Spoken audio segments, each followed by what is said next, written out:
this video, we'll be taking a look at identifying and preventing types of gender-based violence. What are the types of gender-based violence? Physical violence and abuse refers to any act resulting to harm, pain, injuries, or bruises to the body. This includes, but not limited to, slapping, pushing, kicking, strangling, physical restraining, and so on, and may involve more than one abuser. Physical violence may lead to post-traumatic stress or even death in some victims. Emotional violence and abuse, also known as psychological abuse, refers to incidents that threatens, insults, degrades, or controls another person repeatedly. This includes rejection, verbal abuse, gaslighting, bullying, isolation, intimidation, and so on. Emotional abuse does not leave a scar on the victim like physical abuse, but it can have major impact on the person's mental health and well-being, such as psychological trauma, anxiety, depression, and suicide. Domestic violence and abuse refers to an act of violence against one's spouse and family in order to gain power or control.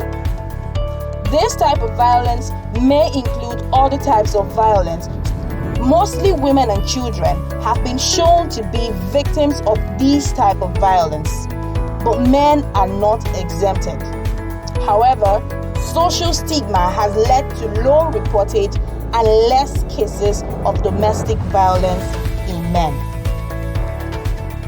Some effects of domestic violence include anxiety, changes in children's socialization, revolving cycle of abuse and fear.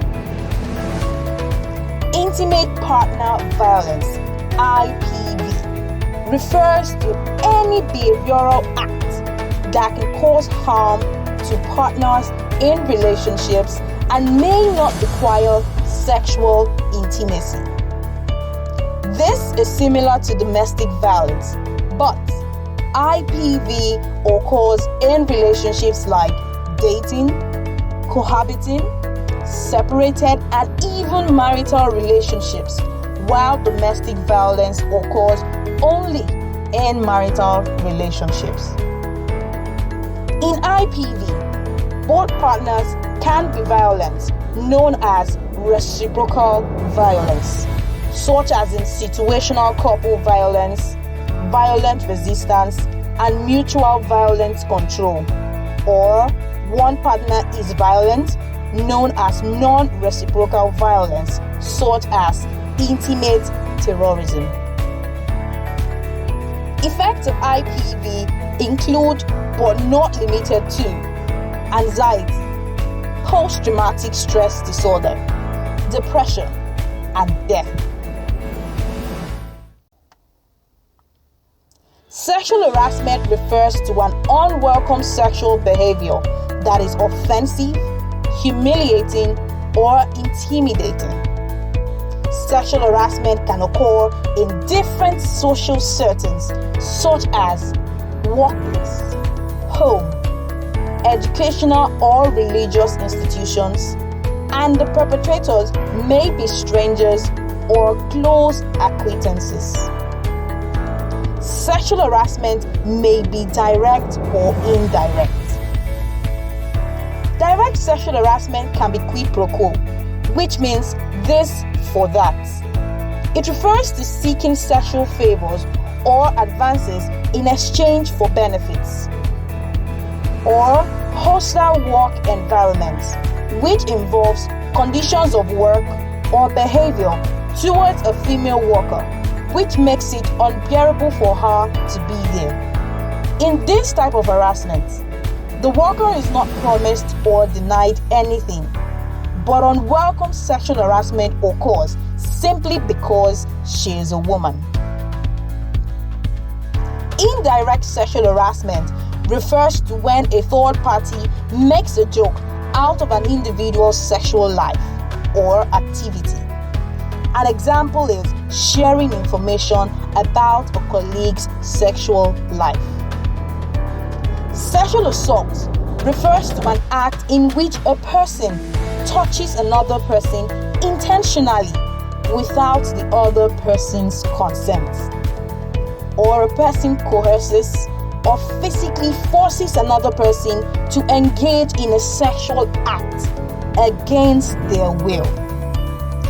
Examples of these are rape, oral sex, anal sex, and fondling. Rape is a type of sexual assault, and it involves sexual intercourse or other forms of sexual penetration carried out against a person without the person's consent.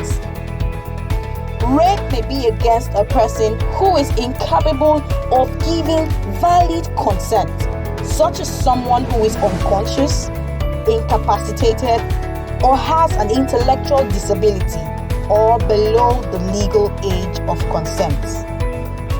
Sexual misconduct is a non-legal term used to describe a range of behaviors which may or may not involve harassment. Consent occurs when a person agrees voluntarily to the proposal or desire of another person. Sexual consent refers to the voluntary agreement of an individual to engage in sexual activity without abuse or exploitation of trust, power or authority, coercion or threats. It can be revoked at any time. Consent is very important for any sexual activity and relationship. Yes means yes, and no means no. With your new knowledge from this model, please go to the interactive forum and share your views in the model discussion board on the type of GBV you may have experienced or witnessed, and also give your opinion on the different issues that surround consent. Remember to join the discussion on your team WhatsApp groups and share your thoughts in the general discussion.